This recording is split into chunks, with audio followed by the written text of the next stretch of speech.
আমরা কি চেয়েছিলাম? একটা জবাবদিহিতামূলক রাষ্ট্র। তাই চেয়েছিলেন কিনা আপনারা? আমার এলাকায় এমন একজনকে নমিনেশন দেওয়া হয়েছে যিনি খুনের মামলার আসামি। কি এক কঠিন সময়ে এসেছি যে খুনের মামলার আসামি ছাড়া আর কাউকে পাওয়া যায় না নমিনেশন দেওয়ার জন্য।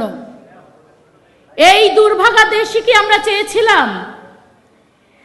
আমাকে যদি 5 আগস্ট কেউ বলতো, আমি সেদিন রাস্তার মাঝখানে দাঁড়িয়ে বলেছিলাম যে আজকে আমি মরে গেলেও আমি সবচেয়ে খুশি।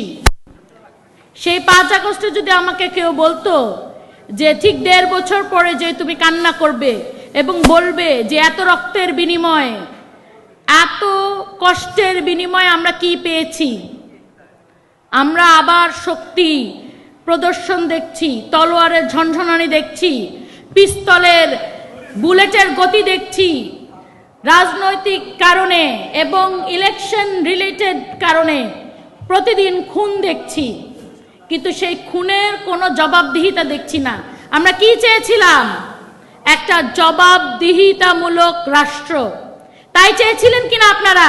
কিন্তু আমরা আমাদের সেই সংস্কারের সবচেয়ে মজার ব্যাপার, এই সংস্কার কিরকম সংস্কার হবে, কিরকম সংস্কার দেশের মানুষ, দেশের পলিটিক্যাল পার্টিগুলো চায়, সেটা বোঝার জন্য দীর্ঘ 9 মাস ঐক্যমত্য কমিশনে মিটিং হলো।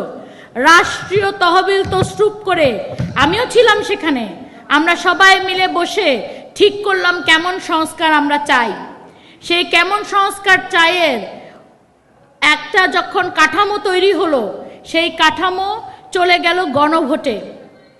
এই গণভোটে যে কি কাঠামোটা গেল, আমি সত্যি করে বলি, আমি যে ওখানে ছিলাম, আমি যে ডিবেটে ছিলাম, আমি এখন পর্যন্ত কিন্তু ক্লিয়ারলি কাঠামোটা বুঝি নাই।